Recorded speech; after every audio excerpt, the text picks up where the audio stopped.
Number 10. Harley Quinn and her gang of Harleys. These alternate versions of Harleys have actually been approved by the main gal herself. The gang of Harleys were recruited by Harley herself after Poison Ivy suggested that Harley was overworking and could use some help. Over 80 people applied to join Harley's gang, and so to help her eliminate some of the competition, Harley turns off the lights and tells them to fight one another. This allows her to reduce the number of applicants considerably. The gang has changed slightly over the years, but recently reappeared in DC Black Label's Harley Quinn and the Birds of Prey, looking fine as ever. I also just love that they have one male Harley Quinn, and I personally think Harley does really well when she creates gangs, like with the Quintets or the current Harley Quinn animated series. There is strength in numbers for her. Number 9. Dark Prince Charming. This version of Harley Quinn comes to us from Batman the Dark Prince Charming series. This alternate is kind of a brat, but being a brat is considered hot by some, no? I mostly included this Harley here though for her look, which I just think is so different but is also super cute. She's still got that red and black corset vibe, but with a dark tutu. The look for both her and the Joker here is sort of Victorian inspired, with Harley also in a black garter with some red and black thigh highs attached, and some white button-up boots with heels. She wears a white ruffle around her neck, and her hair is done up in two almost Elizabethan style combs. Number 8. Bombshell. This version of Harley is turned to madness not so much by the Joker himself, but by a dream version of him. In the DC Bombshells universe, Harleen and Mr. J became a sort of Bonnie and Clyde style couple with a Robin Hood attitude. But Harleen left Mr. J when she felt he was becoming more dark and dangerous. Instead, she turned to psychology, training and practicing until she became known for her skills as a psychiatrist.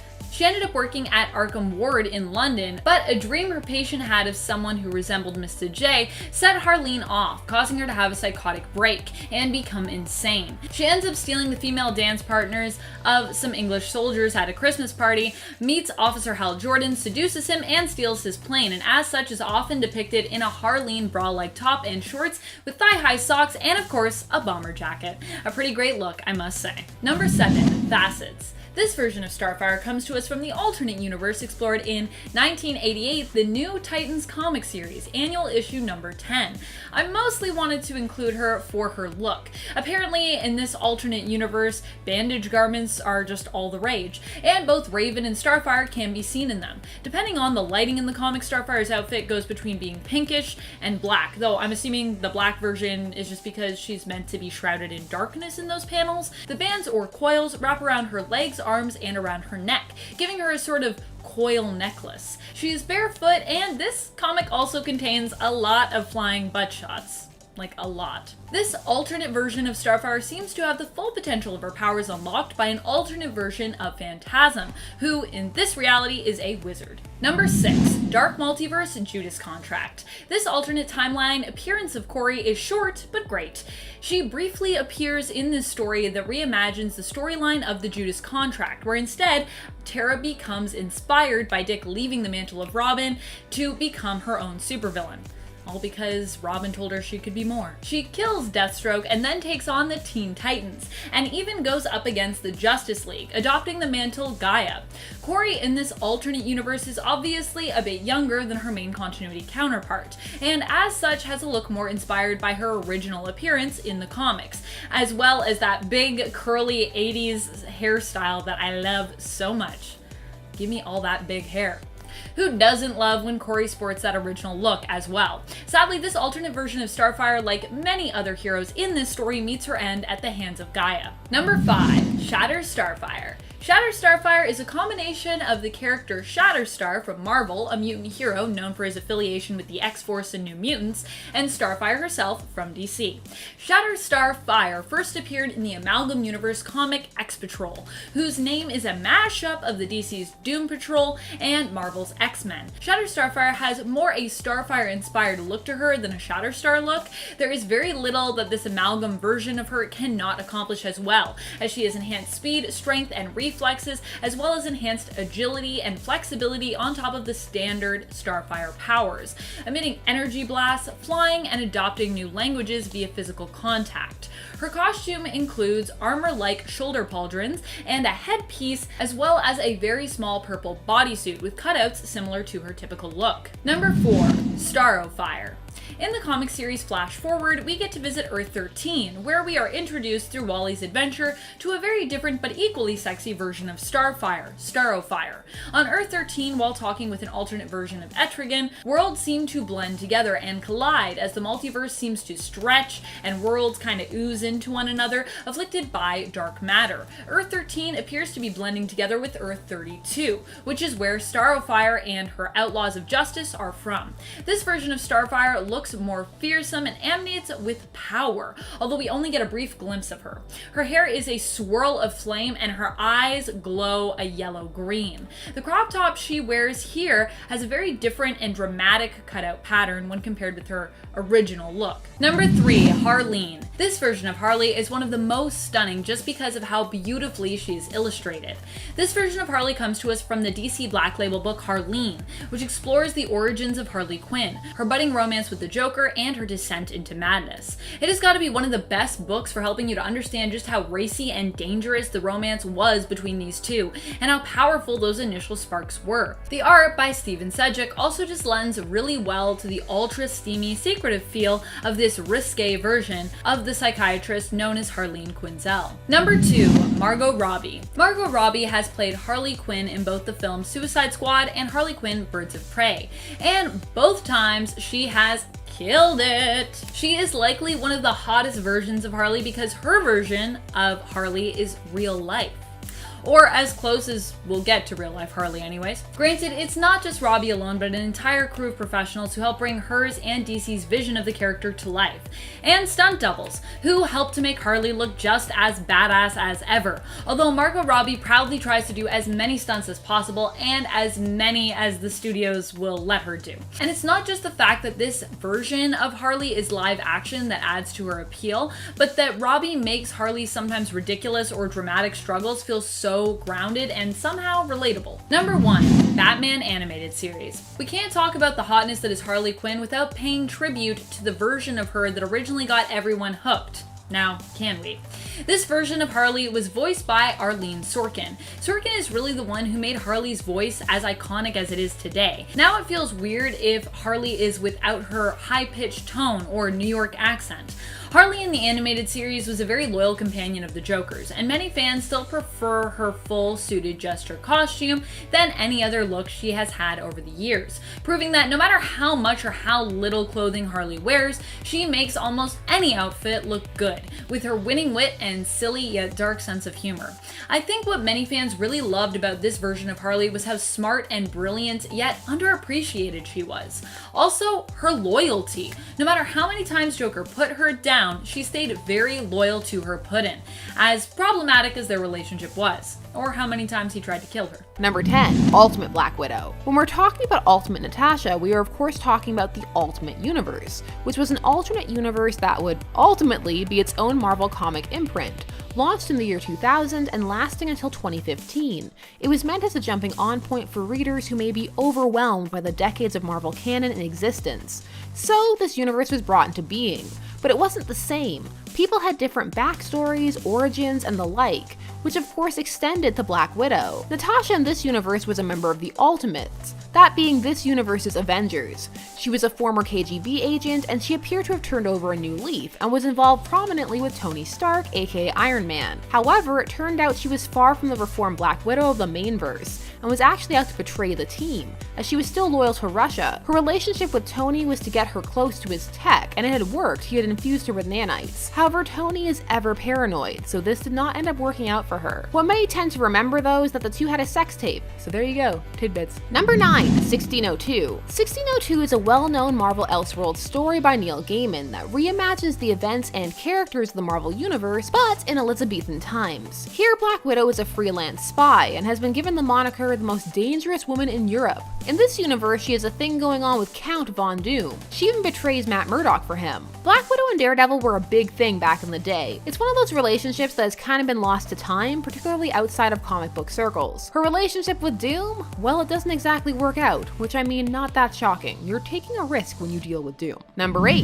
The MANGAVERSE. The Marvel MANGAVERSE was a series that ran initially from the years 2000 to 2002, and then later ran as the new MANGAVERSE in 2005 to 2006. In this universe, Black Widow first appears in the New Dawn arc, and she is a villain. Can you tell by her black outfit? The color of evil. She is hired by Mordo to kidnap Bruce Banner. Like most confrontations with the Hulk, this does not go well. She is assumed to have not survived this encounter. Number 7. POWERGIRL. Although this isn't exactly an alternate version of Harley from another universe, it is a dramatic alternate look that I thought was worthy of making this cut. This version of Harley is from the 2016 Harley Quinn series. For a while, Harley finds herself obsessing over POWERGIRL, who actually becomes a friend to Harley, surprisingly.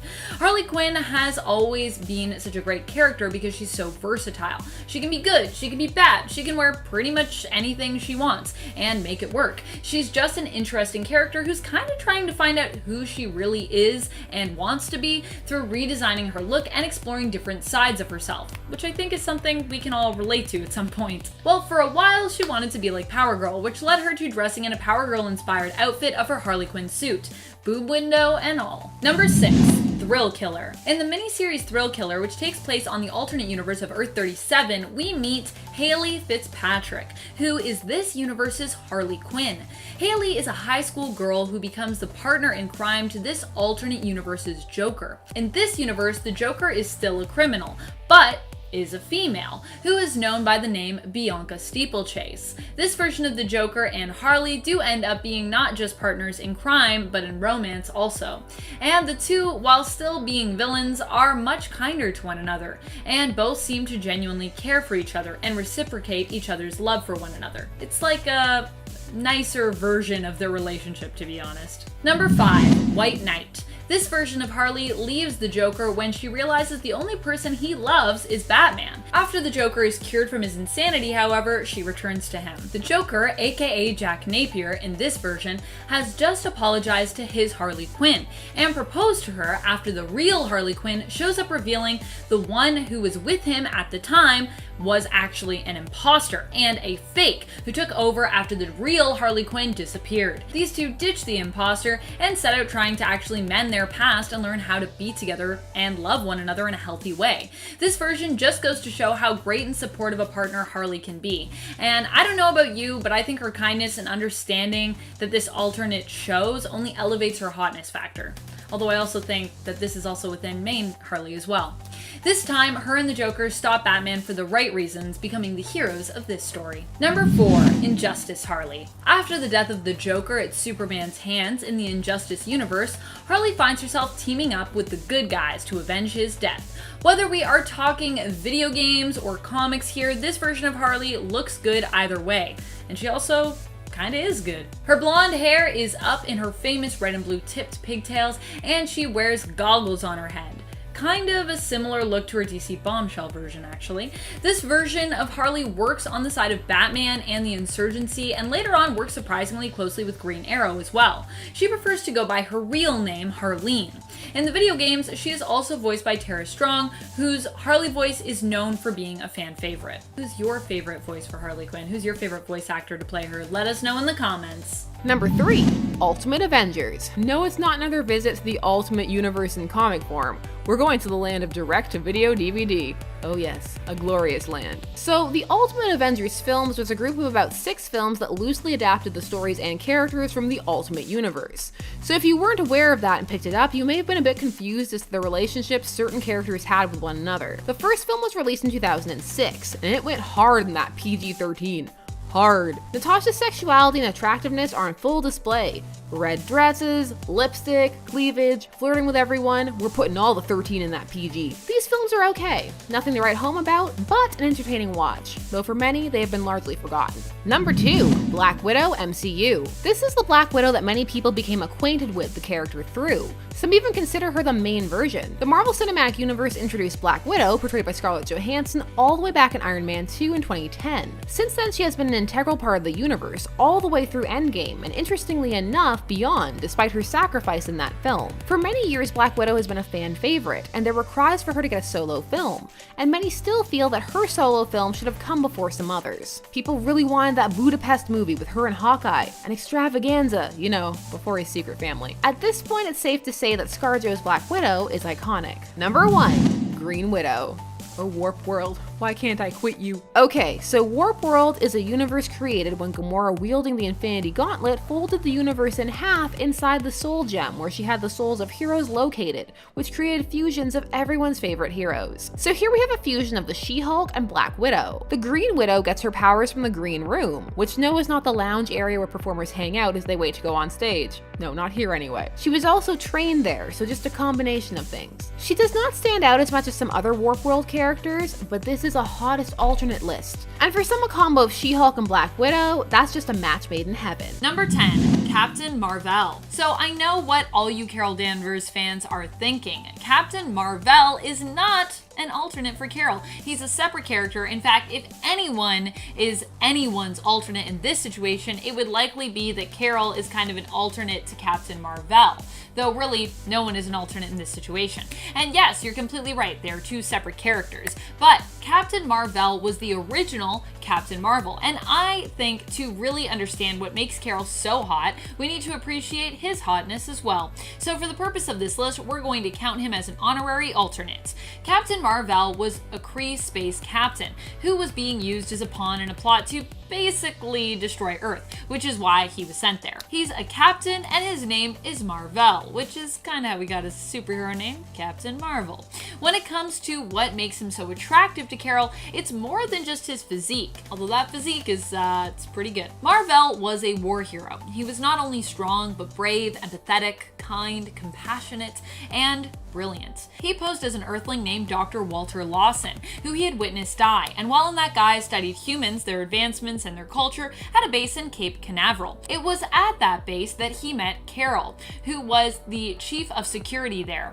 Eventually the two fell in love with one another. Carol was kidnapped by Yon-Rogg, and while Mar-VELL saved her, there was an explosion of a Kree machine known as the Psyche Magnetron, kind of a Kree wish-granting machine. It was because Carol had wished while being saved that she could be a hero like Mar-VELL that she was granted her Kree-like superpowers and potentially her part Kree physiology. Number 9. Cyborg Carol. In the Age of Apocalypse alternate universe of Earth 295, Carol Danvers gets all the pouches. And pouches are sexy. Well, maybe no they're not. I don't know, they could be. It depends on what you keep in them, maybe? Well, Carol's outfit here isn't particularly attractive per se. Her attitude certainly is. Carol Danvers sacrifices herself trying to defeat villain Donald Pierce, also known as Goodnight, an agent of supervillain Apocalypse. Unfortunately, blowing up both herself and Pierce with grenades failed to kill her or Pierce fully. Both survived, and Donald Pierce turned Carol into a cyborg, programmed to be used against her former allies. Fortunately, AOA's Logan, Weapon X, was able to snap Carol out of it, only for her to die soon after, killed by Pierce. Still, she tried. Number 8. Evil Warbird. This alternate version of Carol comes from Earth 7192. Her history is similar to her Earth 616 counterpart, except that after her powers were zapped from her by Rogue, she never really recovered from this devastating blow, and instead was consumed by severe depression. Due to this, she never came into conflict with the Brood, which resulted in events that led to her entire planet and possibly her universe being destroyed. She somehow became displaced in an alternate universe as a result, and blamed Rogue for all that had happened, swearing vengeance on the mutant and becoming the villain known as Warbird. Eventually, she ended up on Earth 616, where she became an enemy of both Rogue and main continuity Carol Danvers, who at the time was known as Miss Marvel. I can't have a hot alternate list without including at least a little sprinkle of evil. Number 7. Yelena Belova. Now, Yelena may not be another version of Natasha, but she is another Black Widow. She was created in 1999 and is the second to have that mantle, and at first she is a fierce rival and enemy of Natasha, who felt that she had disgraced the Black Widow name and did not deserve neither of which she had. She was first sent to kill her and was a difficult foe, as she had had the exact same training as Natasha, being conditioned in the Red Room. However, eventually the two would become allies and friends. Yelena is still around doing her own thing, even if she shares Natasha's codename.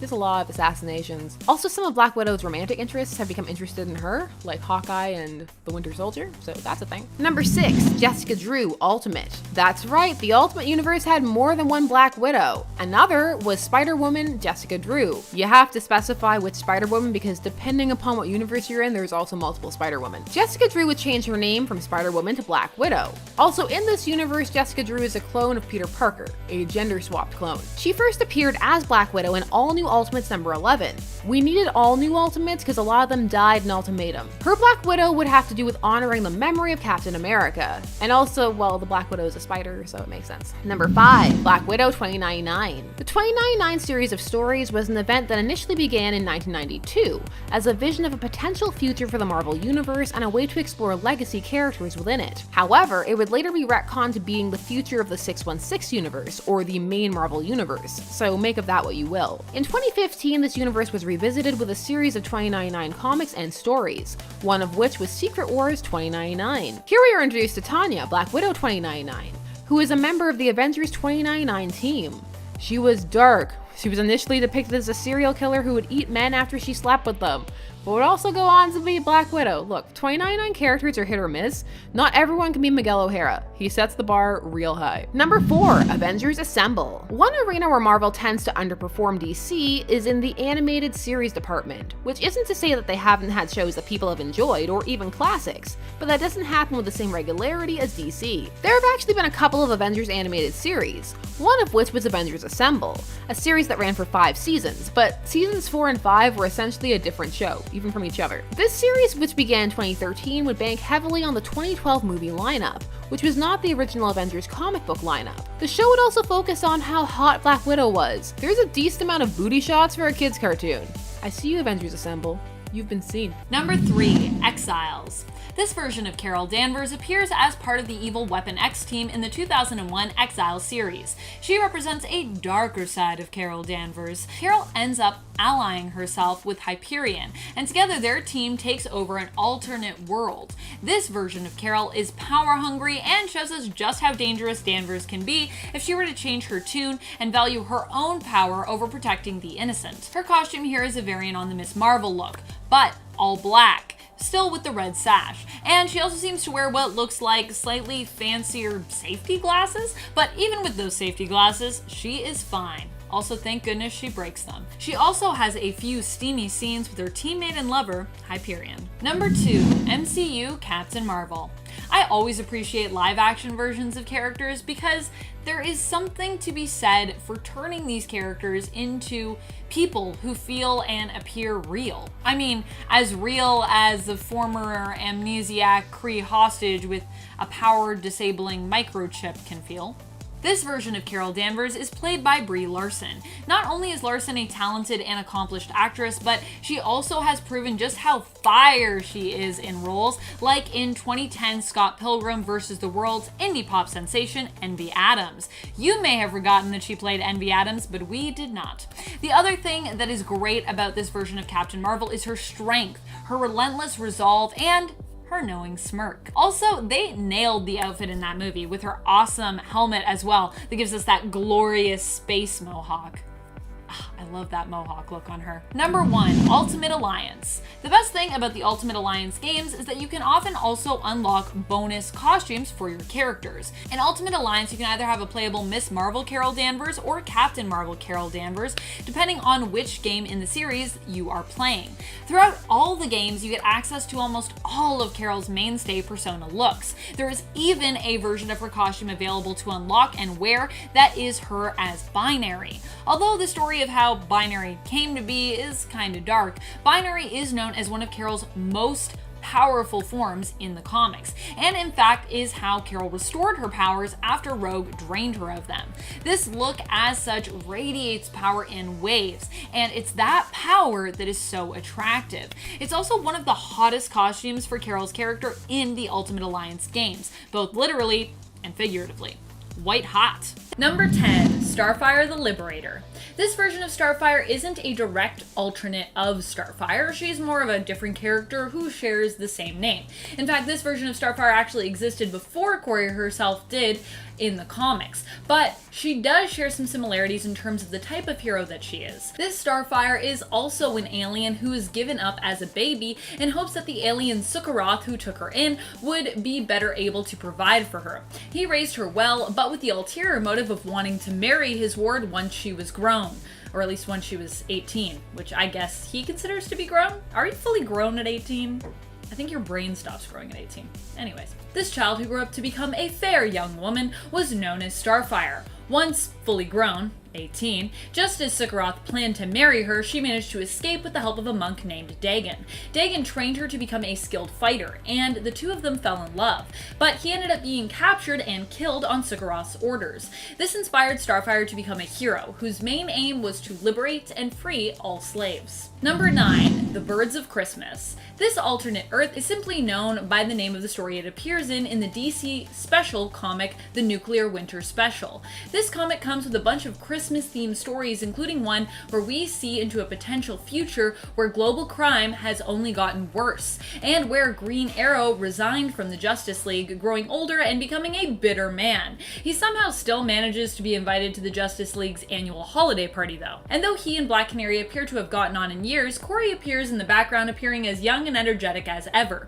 We see her on the dance floor, dancing up a storm, apparently eternally youthful. Maybe her extended youth is because of her alien physiology, or perhaps this is an alternate future where Corey has a daughter who looks just like her. Either way, her bright smile and energy make this alternate version of Starfire look just as stunning as ever. She could also just be older, but we don't see, because you don't actually get to see a lot of these older features until you're zoomed in on these characters for some reason. Number 8. NIGHTSTAR. This version is actually Starfire's daughter. Mary Grayson is the daughter of Starfire and Dick Grayson from Earth 22, but in this reality her mother is also long dead. So NIGHTSTAR in this reality is almost like the Earth 22 version of Starfire at that time, as she's the closest thing they have to a living version of her mother. NIGHTSTAR's powers are very similar to Starfire's, but she looks more like Dick, appearing more humanoid, though she does share her mother's eyes. Earth 22 is the alternate universe belonging to the Kingdom Come storyline, and because they don't see eye to eye, her and her father Dick in this reality do not get along, with Dick siding with Superman and NIGHTSTAR siding with her adoptive grandfather Batman. She ended up being one of the few heroes to survive the nuclear attack. Number 7. Huntress. Speaking of pouches, we have another 90s alternate coming your way from the Amalgam universe. This alternate version of Carol appears in the Legends of Dark Claw series and is an amalgamation of DC's Huntress and Marvel's Miss Marvel. She ended up discovering the true identity of Darkclaw and joined his team. This version of Carol fights with a crossbow and wears a costume similar to DC's Huntress, but has very long blonde hair that she keeps tied back, and underneath her costume looks more similar to Carol. Number 6. Anime Captain Marvel. This version of Carol exists on the Earth of 101001. Wow, that's like reading binary. The Earth belonging to the anime-style animated film Avengers Confidential, Black Widow, and Punisher. She looks similar to our Carol, but is drawn to be much longer and much more curvy, which just adds to her hotness factor in terms of appearance. Here she sports her shorter hair and also wears a mask. When it comes to how Carol wears her hair, I've always thought she looks good with it short or long. She is so frequently drawn both ways, even just from issue to issue sometimes.